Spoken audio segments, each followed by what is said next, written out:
Podtacular episode 317, Forger's Delight, for October 10th, 2012.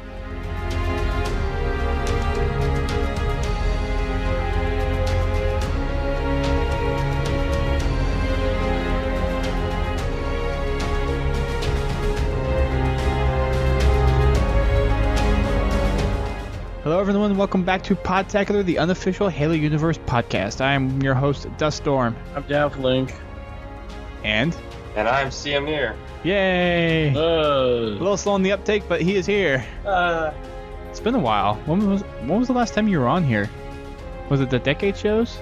Who, me? Yeah. No, I was on actually pretty recently for the first time in a while. That was right after PAX, I think. Okay. I think we were either talking about PAX or... Yeah, so... Alright. It's been a little while. Alright, that's not too bad.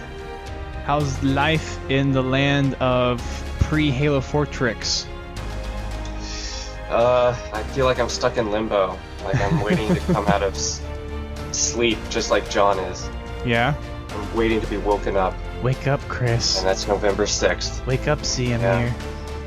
Yeah. Very nice. And I'll be doing tricks like crazy. Do you guys have some tricks that you already have planned in your heads or what you want to look at doing? Everything and anything. The first one I'm going to try is tank pinball, just to see if that works. Why did I have a feeling you were going to say that? It's like I could have called that one a mile away. That seems to be everyone's favorite trick, though, is the tank pinball thing. Yeah, it's a really fun trick. It was more fun in Halo 2, because you could actually be in the tank while it was spinning. Yeah, it bounces off like all the walls on Blood Gulch, or Coagulation at the time, Bounces like a pinball. Yep. Bounces like a pinball. Was that ever tried on anything else other than Coagulation, like Containment or anything else? I don't think I did it on any other map in Halo 2. Besides Coagulation, I don't know why. I mean, I would assume Containment would... I only did it once anyways. Yeah. I would think Containment or Turf might and be... in Halo 3... interesting maps to try it on. In Halo 3, you could only do it in Forge. You had to spin it around in a circle on its upside down, and that would create the effect. But you couldn't be in the tank at the same time. Well, it wasn't that reliable since we're talking either. about Forge, that's true too. But since we were talking about Forge, you might as well just go right segue into Halo 4. Makes a perfect segue into what we're talking about, which is the reveal of all 3 Forge maps, and a few more Forge details that got released on GameSpot over the last 2 days. Mm-hmm. But we do have the full map list of the Forge maps now, and I think that pretty much wraps up all the multiplayer maps. I'm not absolutely 100% sure if all the multiplayer maps that we talked about last week, all 9 of those is the final list. I've talked to a couple other people, and they think there may be a few more that they haven't released yet. But I think we have the complete set of multiplayer maps and Forge maps. So the 3 maps for Forge are Ravine. That's the Forerunner one that we saw back at RTX. Impact, which is the one that got released yesterday on GameSpot from the recording of this. And the new one, Erosion. So Impact is basically in that asteroid field where you're out in the middle of space. And then Erosion is in a cave that's pretty much been eroded away by water, hence the name Erosion. All 3 of the maps are definitely not as big as Forge World. They are significantly smaller. I would say somewhere around to a quarter to maybe a third of the size of what Forge World was for all 3 of these maps. Impact probably being the smaller of the 3. And then Ravine, I don't know. We didn't get a good look at everything in Erosion and Ravine, so I want to say Ravine's probably a little bit bigger because they talked about having that big open space beyond the cliff and the Forerunner structure that you can actually forge stuff in. So I want to say that the playing area in Ravine is actually probably the biggest out of the 3. So now I have a question that maybe you guys could answer about the maps. Now, these 3 Forge maps, are these specifically for Forge, or are they also like going to be in the multiplayer as well? Kind of like how Forge World was in Reach. So I think for the most part, yeah. So I think for the most part, yeah. Because one of the map variants that I think is going to be playable in multiplayer is a map called Ravine that what's the company called? Certain Affinity? Certain Affinity, thank you. That Certain Affinity made. It's called Ravine on Impact. And I think it's just going to be similar how they did the Forge maps on Halo Reach, where they have a certain preset Forge list that they have, and they'll probably incorporate that into war games. Okay. That'd be my guess. Well, out of these 3 maps, I really like... Well, I guess I can't really decide. I just like Ravine just because of the way it looks. I just like that terrain. But Impact and Erosion are 2 maps that are kind of really new to what we've seen in Halo. I mean, Erosion kind of looks like, as you said before we started this, Waterworks from Halo 2, but it actually feels more like a cave system. Yeah, it feels very than Waterworks different. Ever did. Yeah. And Impact is like you're on a freaking asteroid, just bouncing around in 0 gravity. So weird, right? And, that you kind of did that. You kind of had that on Halo Reach with that one map. Zealot or whatever, but it's not. You had the low grav outside. It was in a government ship. Yeah. I mean, this one you're literally fighting on asteroids, more or less. They're small rocks. Yeah. They're not huge asteroids, but for the most part, you're fighting in the middle of outer space. You're not on a ship or anything. Exactly. You're out in the middle of outer space. The game Halo, takes place in space, yet we're always like on a map or a place that is kind of like Earth, or it's actually like a planet, and this map is just completely in space, literally. Yeah. So that's kind of new and kind of actually pretty cool. I really like that idea. I agree. One of the other cool things about at least Impact and Erosion is just seeing the shadow and the lighting effects that you're going to be able to have with forging objects on there. I think the dynamic lighting is look great. Yeah. I think the dynamic lighting is going to really play into the effect of some pretty awesome forge maps. At least that's what I hope. So let's dig a little bit more into details on these 3 maps as much as we can muster in words. If you guys have not seen the video that GameSpot has put out, we will put a link in the show notes for you guys to go check it out. But over the last 2 days, GameStop has put out a video kind of going over some additional features of Forge that was not talked about at RTX. And then they also released the 3 maps in total for Forge. But going over Ravine, we've pretty much seen in a good amount of detail at RTX. It's a Forerunner-based map. It has a big structure on kind of a rock pillar. It has a big ravine in the middle that separates a green rolling hills area, and then there's a waterfall that goes through that, a couple of tunnels and other things. So it's just a big open area with the forge building, the rolling hills, and then the ravine in the middle. And then if you watch the RTX presentation, you will know that they did Achievement Horse, and there's a big section just over the water that's just open to forge in. There's pretty much nothing in the way. You can put your forge pieces wherever you want. It's basically just an empty map. So that map, I think, is going to be the source for a lot of forge, just blank forge palette made maps. Other than that, I'm not sure how much we'll see on the actual cliffside green hilly area. I am interested to see if kind of maybe some one flag or one-sided objective between the Forerunner base that's on there and then the big open area on the cliff of the ravine on the other side. That might be something that would be interesting to forgers. So I think that maybe some Slayer and then just open-ended forge out in that open area is probably what Ravine is going to be used for, in my opinion. Does that sound right to you guys?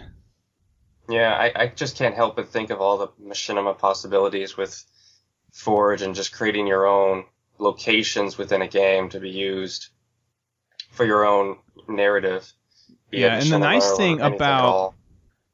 thing about Halo 4 Forge now is that we have these 3 different Forge environments. It just adds a lot more locations that you can add to a machinima piece. You're not restricted to... Yeah, exactly, and they're completely different from each other too, which helps as well. Because one of the things that Halo, I can't remember, it was Halo 3 lacked like a desert map for a while, and then they finally came out with I can't remember if Sandtrap came with Halo 3 or not, but that was like the only desert map, and then they added some other ones later on. But with Halo 4, it looks like they just have a huge variety of different locations and terrains that are which is great. Yeah, it's very, very diverse. I think we have probably the most diversity in multiplayer maps in Halo 4 than just about any other Halo game. Because Complex has that with kind Halo of Reach, sandy desert / beach feel to it, with the Forerunner buildings and the dirt all around it, so you kind of get that. You have now this outer space map that's Impact that we haven't seen anything like this in Halo 4 yet. You have Erosion, which is... there's a good amount of horizontal space that you can utilize, but there's also a lot of vertical now, too. So it's basically segregated into almost 4 or 5 different parts, just naturally. They also said in the video that there's a little room in Erosion that was used for the Griffball Court. So if anyone watched the PAX presentation of Halo 4, then that was the room they were actually using, was on Erosion. So little tidbit of info for you there. Speaking of Erosion, let's go ahead and move on to that. It's basically a hole in the...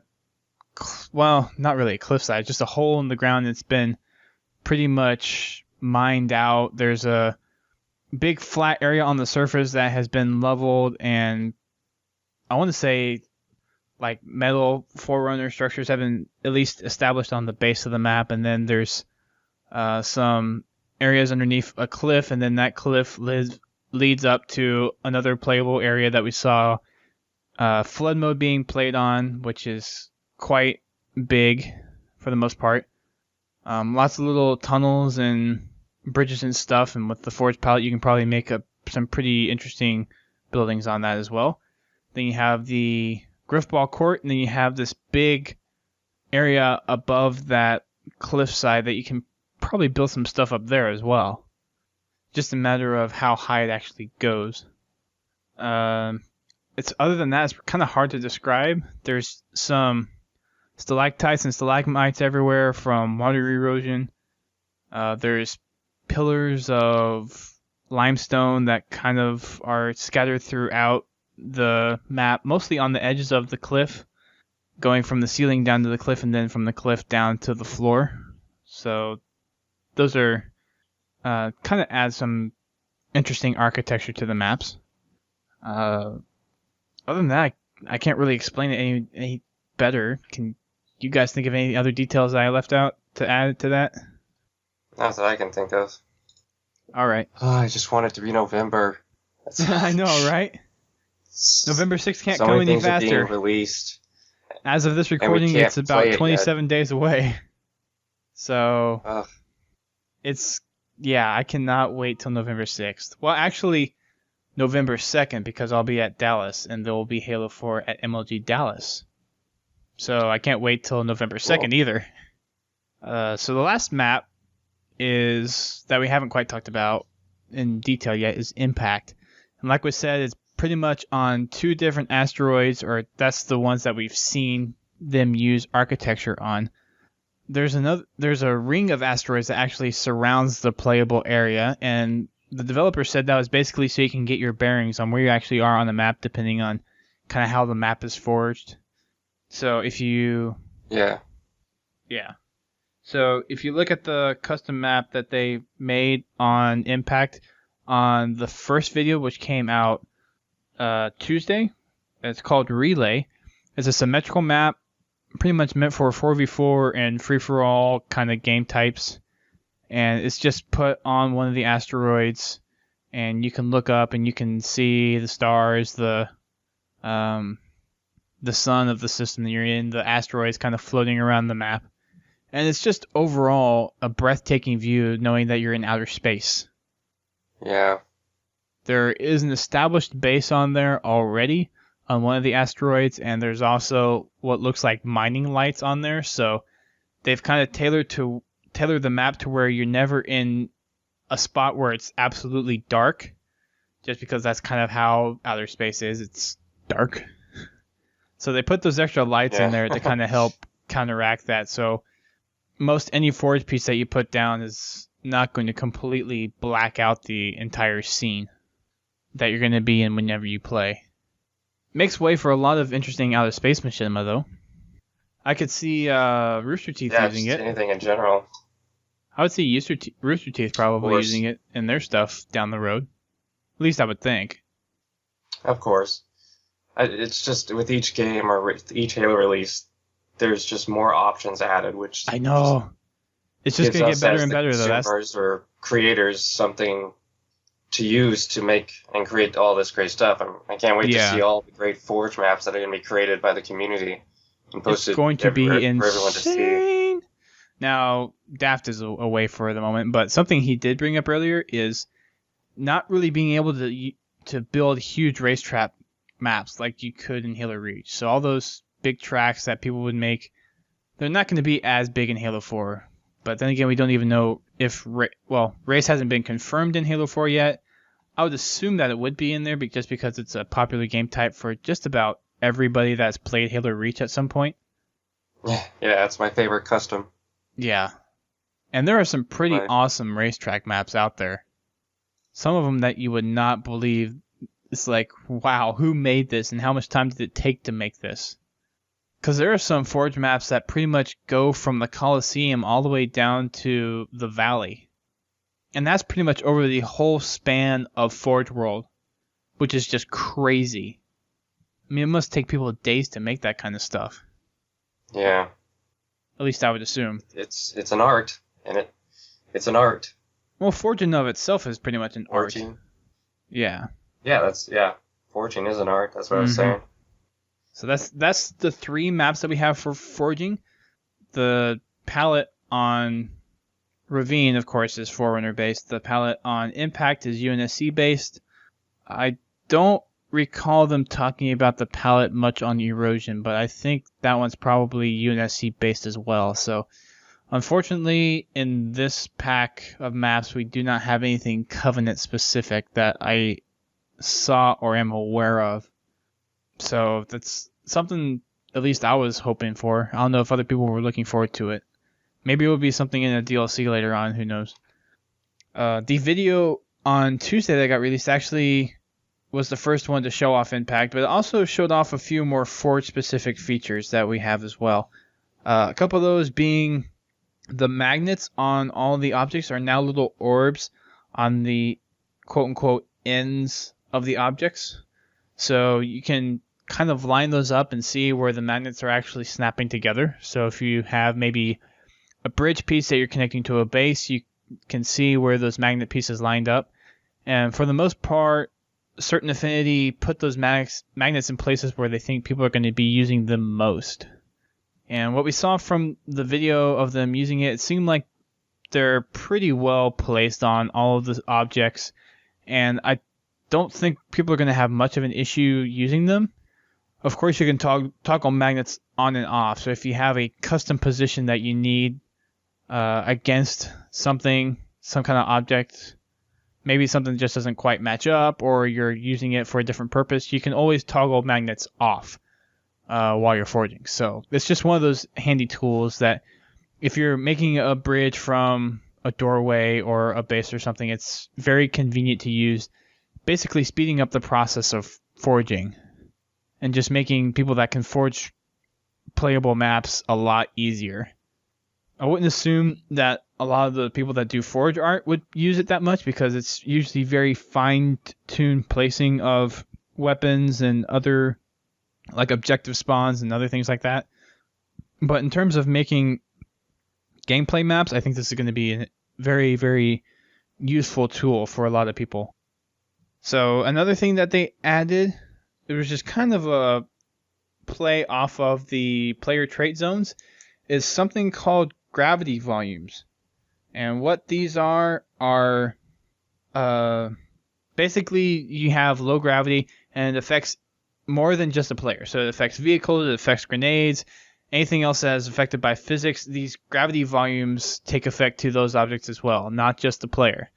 So if you want something that just affects the player, you want to use player traits and affect player gravity, player jump height, all that stuff. But if you want something to be globally affected on just about every object in the game, then you would want to use gravity volumes.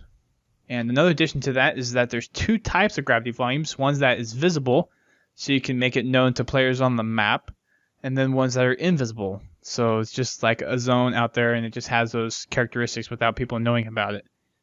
So that is going to make, I think, at least on impact, some pretty interesting maps. I could see maybe stuff for Erosion as well, if you use those different tiers of forgeable areas, maybe going up from the ground floor up to the cliff shelf side of the house, then maybe you would use something like that.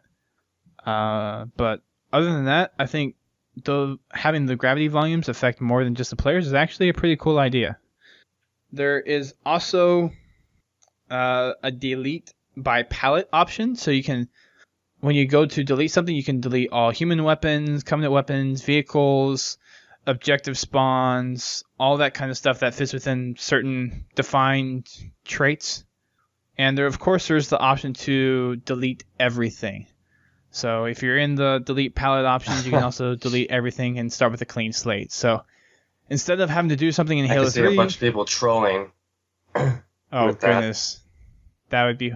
Well, so I if hope you're one forging, of the things... just make your party closed or invite only. Well, so I hope one of the things that they fixed, because this was also an issue in Halo Reach, I think, is...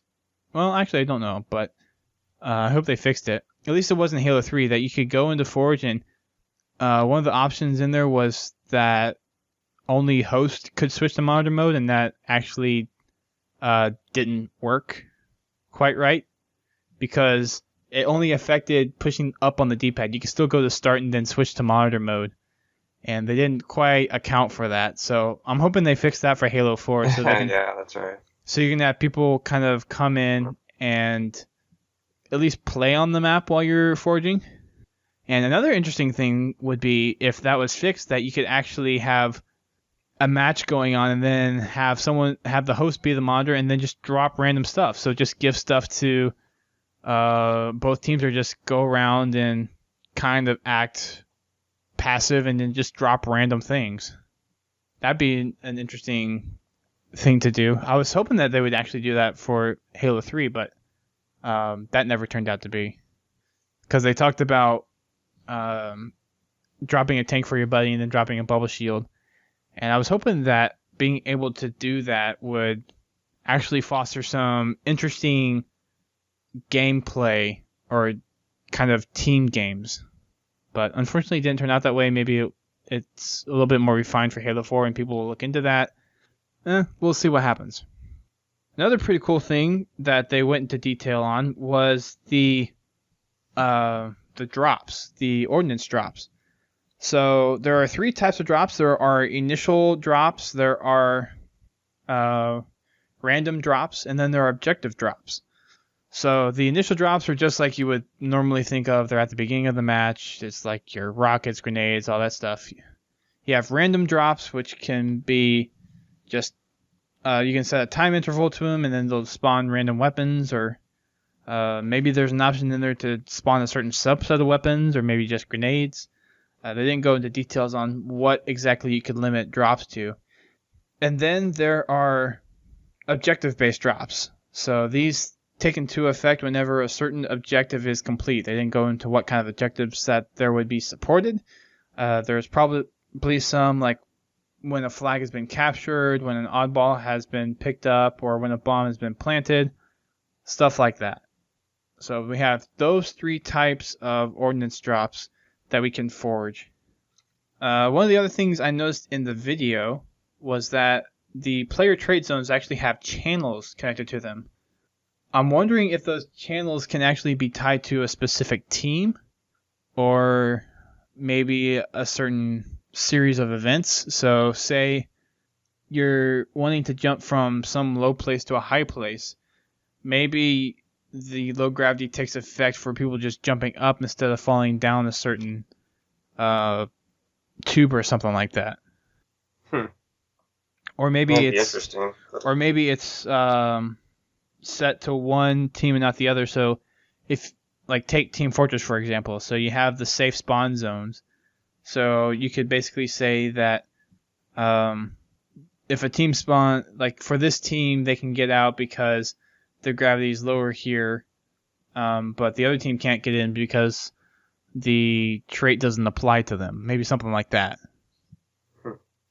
It also may have something to do with Dominion, the Dominion game type, because I would assume for the ones, when you're in the base, there might be some custom player traits in there as well. Maybe. Or maybe I'm just making that up. So. I just want it to be November. I know, right? You can't come soon enough.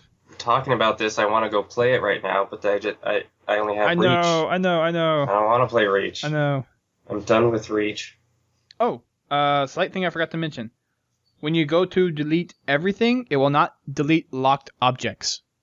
So if you have a baseline established and maybe you just want to delete everything and go back to a baseline that you've set up, doing delete all will not delete locked objects. Yeah.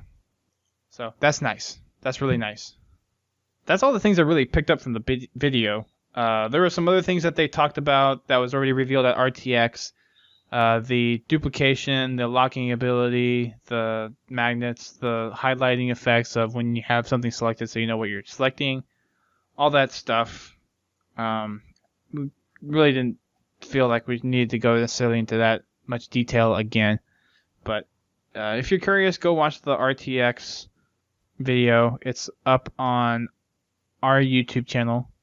You can get to that by going to podtacular.com/YouTube, or you can go to youtube.com/podtactv, and it's up there. It's back a few videos, so you may have to search a little bit, or you can just search YouTube for any other copy of it. It's posted in quite a few places.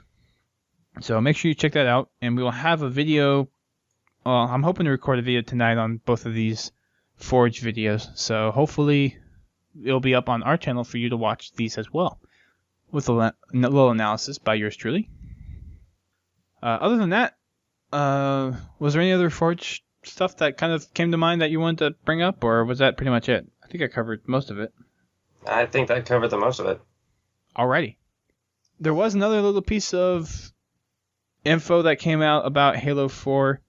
We're not going to go into it too much detail on this show, because we'll probably be talking about it later on a future show. And that is that they released a terminal video from Halo 4. So that means we are going to have some terminal archives in Halo 4, just like we've had in Halo 3 and Halo Reach and ODST, those little terminal-like things. And the first terminal is up on Waypoint. Watch at your own risk. There are some spoiler things on it. So if you're one to forego any and all campaign-related spoilers, do not watch it.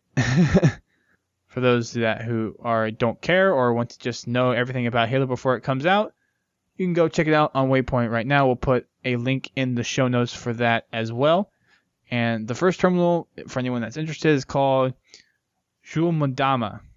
Jul Mdama. That's hard to say. I'm not sure what it means or what it translates to, but that's what it's called. No bulletin yet as of this podcast, because we're recording this podcast a day early, and Waypoint was actually undergoing some maintenance to help speed up the site, and so far from what I've seen, it's actually a lot faster. The homepage doesn't take an hour to load. So Check that out at your earliest convenience. Nothing functionally has changed. There's just a lot of optimizations on the back end that they've taken care of. Everything else is still functional as always. But with that wrapped up, let's move on to some submissions. Yeah, submissions. Woo! Yay! We have a few from you guys talking about some of the stuff we've covered over the last 2 or 3 episodes. First one comes in from FC Pictures. He says, I've noticed that in some trailers, the Mantis trailer, for example, there seemed to be a focus effect on certain clips. The background seemed blurry as opposed to the foreground. Could this be a game feature or just a developer trick? This is probably just something that they did for the video.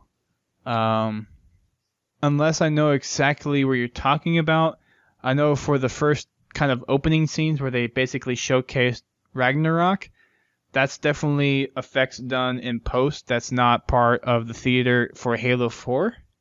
But other than that, from what I saw from all the Mantis gameplay stuff, that video was clear, like it was taken from theaters. So I'm not exactly sure what you're getting at, but if you're talking about the initial 30 seconds or so of that video, that was definitely done in post.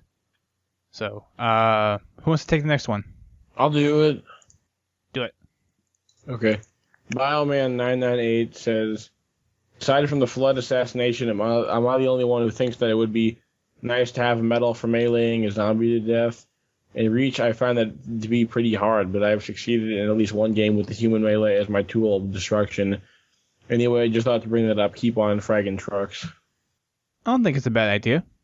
Although we already have the final list out, and that was not one of them. Yeah. So unfortunately, we won't. You can't. Oh, sorry. No, go ahead. Never mind. I misread what he said. Okay. I'm good. Move along. All right. Well, you're in the next one, so. Yeah, meleeing a zombie. It's kind of hard to get because they have their swords. Unless you hit them from behind.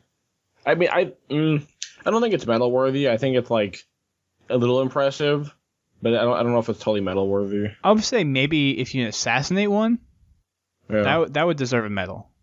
Yeah. I don't recall there being one for that though. Yeah, I don't think so. So Chris, you got the next one.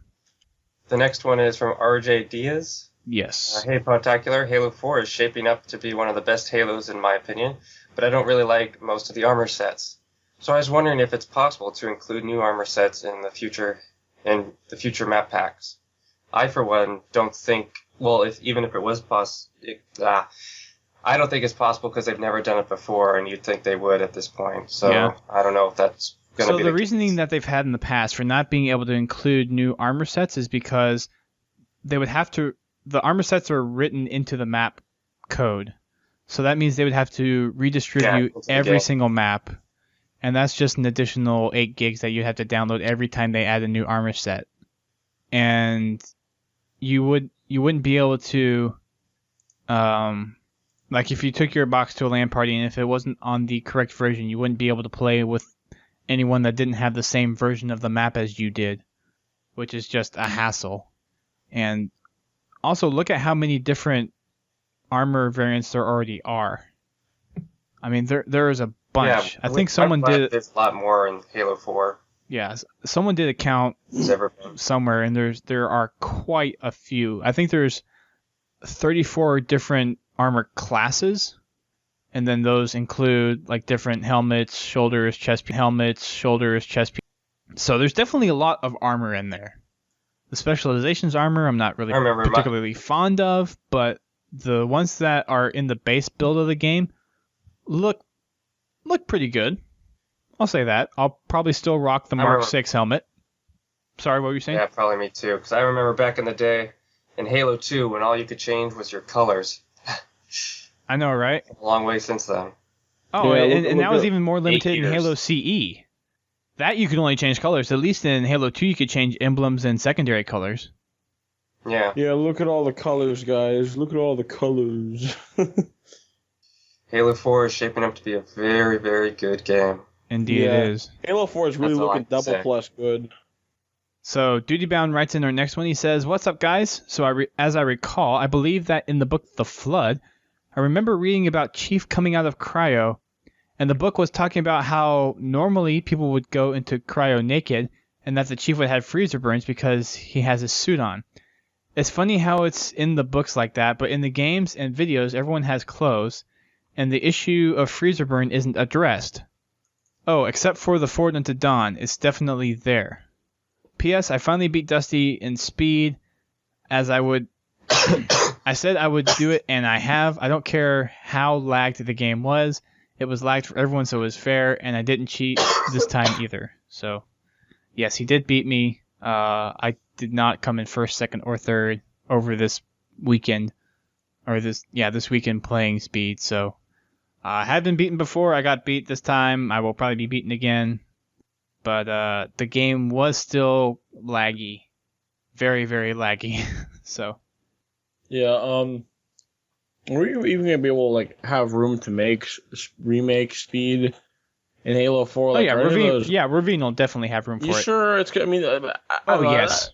But the structure that you play speed in, I mean, that's a pretty big structure. You know what I'm saying? The only issue would be the height. That's what I'm saying. I don't know if Ravine has enough space. It's definitely very sizable. I don't know. I still.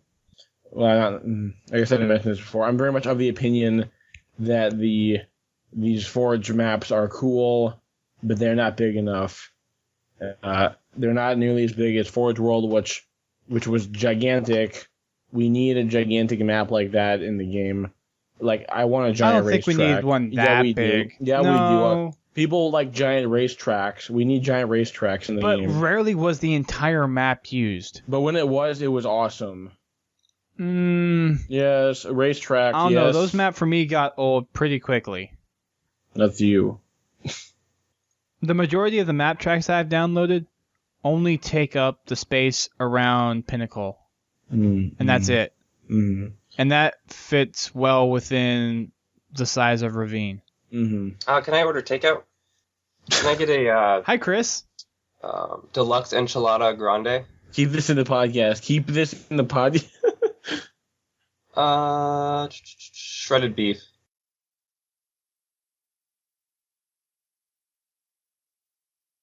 And nope, that'll do it. Chris. Yep. Okay. Okay, bye. Ladies and gentlemen, Chris's dinner for the night. Sounds delicious. Well, I thought he was getting Chinese food, not Mexican.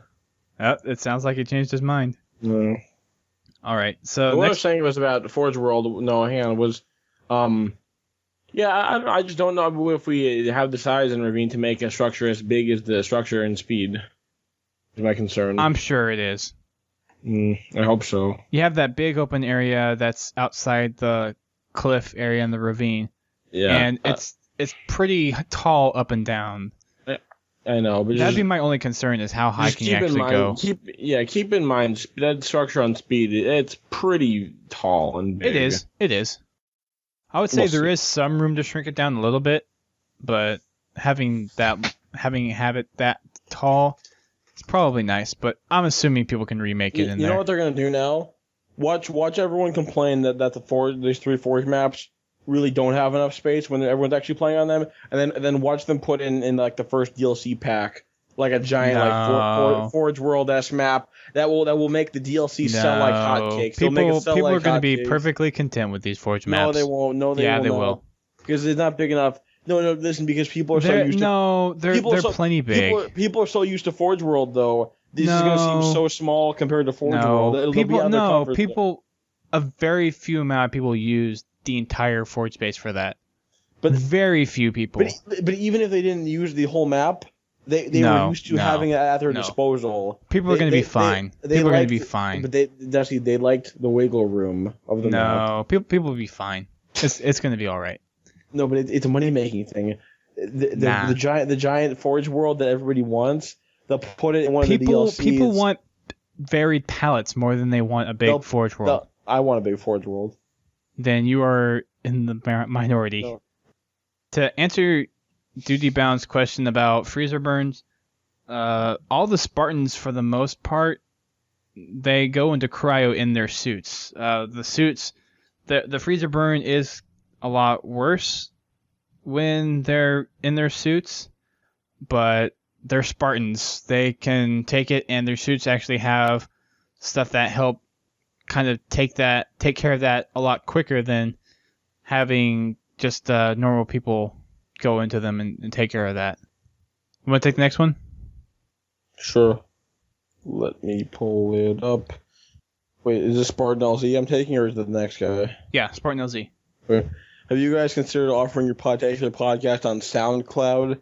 I heard listeners can make comments throughout the podcast at specific points in the audio recording. So what do you mean, like a live stream? No, SoundCloud is for audio. So Neil Davidge actually put the samples up on SoundCloud, and it's mostly just for people to share music and stuff, and people can put comments in there. I have not seen a podcast use SoundCloud for comments like that, and I would assume that if it was something very feasible and popular, that we would see a lot of major podcasts do that, and I haven't heard of a single podcast that does that. So, I mean, good suggestion, but it's not something that we will probably look into. If you have comments that you want to make, we have comments on the episode pages that you can use. We have the forums that you can go and talk about stuff in there. People go on and talk about our episodes in there as well. So there's plenty of avenues to talk about stuff if it's that important to you. The last one comes from Noob's Best Friend. He writes in, "Hey, what's up, Podtac people? Noob's Best Friend here, and I've noticed something. Lasky and the Chief have a lot in common, and I was wondering if you noticed. Both of them were kind of just dropped into a conflict they had no decisions if they wanted in or not. John kind of just accepted his role, but Lasky pushes back against it. And if I'm not mistaken, they are all around the same age. Maybe they can see themselves in each other, seeing what they could have been if things were different. Just a thought, keep it clean. New best friend." Or maybe it's no best friend. There's only one B in there. It looks like new best friend. New best friend. New best friend, yeah. So that does seem to be a correlation there between Lasky and the Chief. Well, is Lasky really forced into this academy? Yeah, pretty much. He was put there because he has a lineage with his mother and his brother being... But who put him there? His parents? I would guess so. We don't know specifically, but it seems like from what we saw from the first episode, he really didn't have a choice. Perhaps. I would say... Because Lasky's more like a high schooler age. He doesn't... Yeah, he's not like a 6-year-old. Yeah. Yeah, Chief was abducted at the age of 6. And he definitely did not have a choice. But then, isn't this kind of like... I'm seeing Star Wars here. Because, like, when Anakin came to the Jedi Temple in Episode 1, Yoda says he's too old. He's full of anger and, whatever. Because they want him younger, so they're easier to mold. It's like the same thing here. Like, Master Chief, he was just so young at the time, he's very easy to mold into, what the UNSC wanted him to be, whereas Lasky is, like, older, he's high school age, he's full of anger and, opinions and whatever, he's a bit harder to mold. Right. And it's not the Spartan Project either. Yeah. But the thing is, this academy is a lot easier than the Spartan Project, because the kids aren't being, like, augmented and stuff, right? So, yeah. There are a lot of similarities there. I will give him that he recognized that. And I would assume that everyone that watches this will probably try to draw that conclusion. It's definitely something that 343 will definitely push in this series. And he caught it nicely. Very, very good foresight into the series. And we will definitely see more of that down the line, I'm sure. Yeah. All right. That wraps up this episode. It's a short one for you guys this time because we didn't have a bulletin to talk about and not a lot of rambling for this episode. But I wanted to say thank you to Chris, even though he's out getting his dinner, for coming on last minute and talking about all of the Forge stuff that came out. Yeah, I love dinner. Hope you guys enjoy the maps. If you have not watched the videos, make sure you check out the show notes because the links will be there to the GameStop videos. And once I get our YouTube analysis videos out, I'll try to put the links there as well. Also, check out our website, podtacular.com. While you're there, check out the forums. Also, check out Monday Night Matchmaking, which we are doing all the way up through to Halo 4. And we'll probably take that week off because I will be flying to New York for a launch event. Oh. And with everyone probably doing midnight launch release parties, there's almost no point into doing it on November 5th. So we'll be doing Reach all the way up through then for Monday Night Matchmaking, and then we will probably pick it up either the week after or 2 weeks after Halo 4 comes out and start doing some Halo 4 matchmaking nights as well. Yeah. Speaking of that one thing you mentioned, Dusty, less than a month now, clock is ticking, right? It is. As of this recording, it's 27 days away. Yeah, get on that, Dusty. Yeah, spring break's almost. I'm actually going to external help, and I gave him 2 weeks. So in 2 weeks' time, he's gonna help transform the beta forums, and we will get those kicked out the door probably about a week before Halo 4 launches. Yay! So I just do not have the time to work on it, unfortunately. I've messed with it here and there, and with all the Halo 4 information that's come out and all these cons that are happening, I just do not have the time. I figure content is more important at this point, keeping you guys informed and giving you guys the information that you want. So the forums have kind of taken the back seat, unfortunately, but I've met someone at PAX who said he's willing to help out, so I've gotten him on the job, and he'll start working on those here very shortly. Yeah. So, no worries. It will be done, one way or another. You can also check out this podcast on iTunes and Zune if you're not subscribed to those already. Also, check us out on Facebook, facebook.com/podtacular, and Twitter, twitter.com/podtacular. And I have a feeling Chris is back with his dinner. Yeah, he's a bit of a smoker's cough. No, he doesn't smoke. That's good. So check us out. Shout out to our smoking thread on the forums open discussion. Yeah. Yeah. There's some interesting points in there. We also have a thread for alcohol. Alcohol, politics, smoking. Yeah, politics, yeah, real life stuff. Yeah, homecoming dances, yeah. Oh yeah, I saw that thread today. I'm like, I'm just facepalm. Yeah. I didn't do homecoming personally, and I honestly did not care. Right. Yeah, LAN party seems to be a popular substitution. Oh, definitely. I mean, who doesn't want to get an old shoot 'em up going with Call of Duty or Halo or? Sure, yeah. Yeah, haters gonna hate. Right? Or LAN party with tacos and pizza, as CMNeir is demonstrating for us right now. Yeah, tacos and pizza, yeah. Yeah, listen to him unwrap it like a Christmas present. Right? Oh my goodness. So, check us out on those. You can check out our YouTube as well. It's youtube.com/podtactv. And if that's a little confusing for you, you can do podtacular.com/YouTube. Get you to the same place. We pretty much do videos whenever 343 releases official videos. And occasionally we do some other stuff. Recently I haven't had time to do much in terms of videos, but I did release the Mantis video that got released I think 2 or 3 weeks back. Put that one up, did a little analysis on YouTube earlier this week, so check that one out. It got retweeted quite a bunch, so you may or may not have seen it already. But if you haven't, please go over there. Check out some of our other videos. Like and subscribe to the videos if you really like the work that we're putting into them. Share it with your friends. I know there's plenty of other sources of Halo news out there that are a lot more quickly responded to than mine, and in most cases are done a lot better. But this is something that you guys wanted from us that we wanted to try, so all your support would be appreciated in this effort. Yeah. If you have anything to say about the information we talked about in this show, any of our past shows, or any of the upcoming Halo 4 information, or if you just have any Halo 3, Halo Reach stories that you want to tell us about, anything Halo related, feel free to send us the submissions You can do that by hitting the big green button on our homepage that says submit, or you can send an email to us directly at submissions@podtacular.com. Yeah. Make sure you check out the beta forums in the next 2 weeks or so, because that's when final stuff should be approaching. Yeah.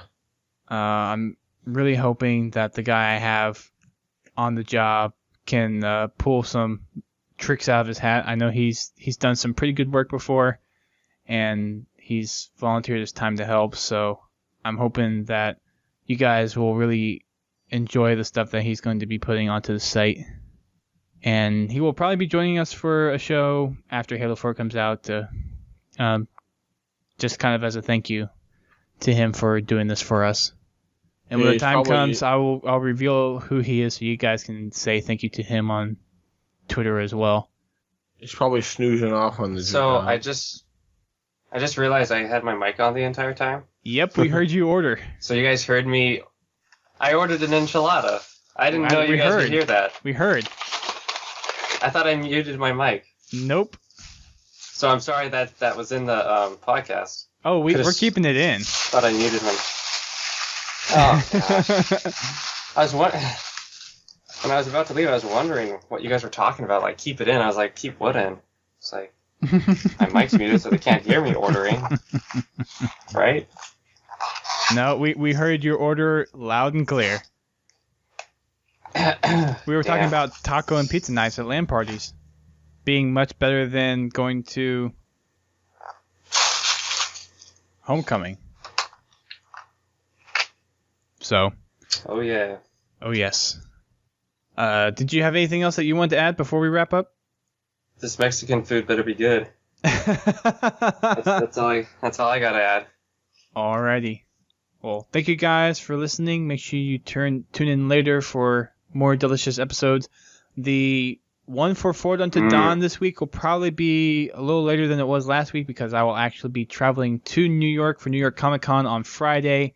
So we'll see kind of how and when we can do a recording.